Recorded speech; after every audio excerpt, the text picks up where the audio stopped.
So let me tell you about the day I accidentally became the neighborhood squirrel savior.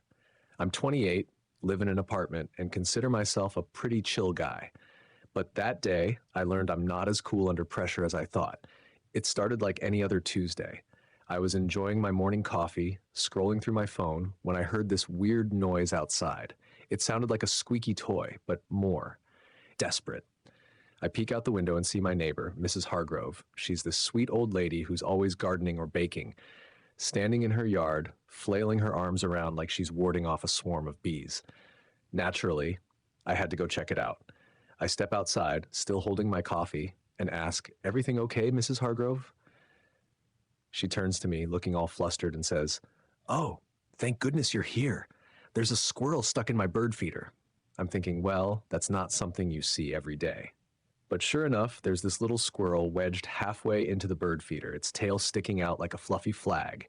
It's squirming and squeaking, clearly panicking, and honestly, same. Mrs. Hargrove says, "Can you help? It looks so uncomfortable." Now, at this point, I probably should have just said, "Sorry, I have no idea how to handle squirrels." But no. For some reason, my brain decides this is my moment to be a hero. So I say, "Yeah, sure, I've got this." Spoiler, I did not have this. She hands me a pair of gardening gloves, bright yellow, too small for my hands, and says, "Be careful, it might bite." Great, because nothing says relaxing morning like the risk of rabies. I put on the gloves, grab a broom she offers me, and approach the feeder like I'm defusing a bomb. The squirrel is freaking out. Its little legs are kicking, its tail is flapping, and I'm trying to stay calm, but inside I'm thinking, this is how it ends. Death by squirrel. I gently tap the feeder with the broom, hoping it'll just slide out, but nope.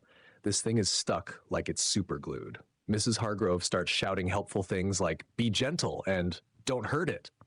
Meanwhile, I'm sweating bullets, trying to unscrew the top of the feeder to free the poor guy. Finally, I get the top off and the squirrel wriggles free. But instead of running away, it jumps straight onto my head. Yep, my head. For a moment, we just freeze. Me, the squirrel, Mrs. Hargrove. I'm too scared to move, and the squirrel is probably thinking, "What now?"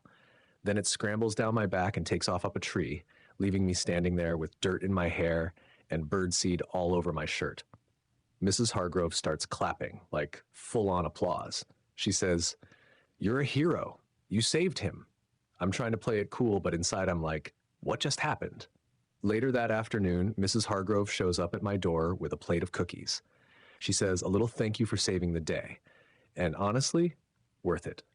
Free cookies make everything better. So yeah, that's how I became the accidental squirrel savior of the neighborhood.